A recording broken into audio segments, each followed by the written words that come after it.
Hey guys, Mr. Jalapeno here with another episode of Jalapeno Drywall. And on today's project, we're going to be repairing some settling cracks on the drywall. This is a very common repair that I do, especially on newer homes. They're still kind of settling, so it creates these little settling cracks like I said. So first thing you want to do is lay down some plastic, that way you don't make a mess everywhere. And then I like to drill a hole at the end of the crack. They've told me that this helps it not keep cracking. Not sure how much truth there is in that, but we'll do it anyways. Then go ahead and grab some drywall screws, and I like to put the screws about an inch away from the crack.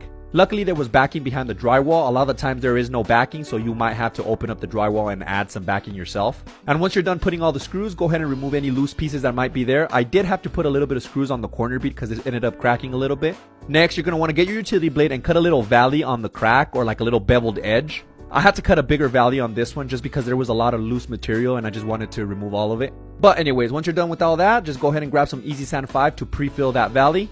You can also just use regular joint compound, but that takes forever to dry compared to like this Easy Sand 5 where it takes about 10-15 minutes before I can apply the second coat, which is super convenient. And after you pre-fill that valley, go ahead and apply some mesh tape. Mesh tape to the hot mud is kind of what rebar is to concrete. It's going to help strengthen this area, that way it's not going to crack anytime soon. Because remember, I do cosmetic work, I don't do foundation work, but I do try to take as many steps as possible so that this crack doesn't come back. So now just go ahead and grab your 6-inch putty knife to apply the hot mud over the mesh tape. I always like to say when you're applying the mud, it's kind of like when you're putting, like peanut butter on your toast. And so once you're done applying it with your 6-inch, just go ahead and grab your 12-inch blade and go over it. That way it's going to be nice and flat and not bumpy. Let it dry for about 15 to 20 minutes and then go ahead and apply a super thin second coat. You don't want it to look bumpy, so just make sure you're applying thin coats. And then as you can see here, this is cracking a little bit as well. And instead of using that Easy Sand 5, which is not as flexible, I'm going to use this extreme stretch caulking.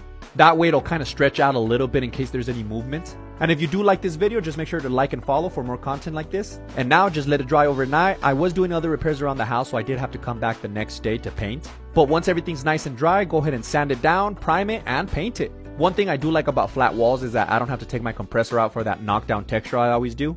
Oh, and if you do want to get any of the tools or materials that I used here in this video, just go to my Amazon storefront and I have everything pretty much there. They are affiliate links, so I do benefit monetarily if you're kind enough to use them. It's a great way to support the channel, so I really appreciate it. And these types of repairs here are not necessarily too hard, they're just a little tedious, but yeah, that's pretty much it. Jalapeno Solutions. Boom!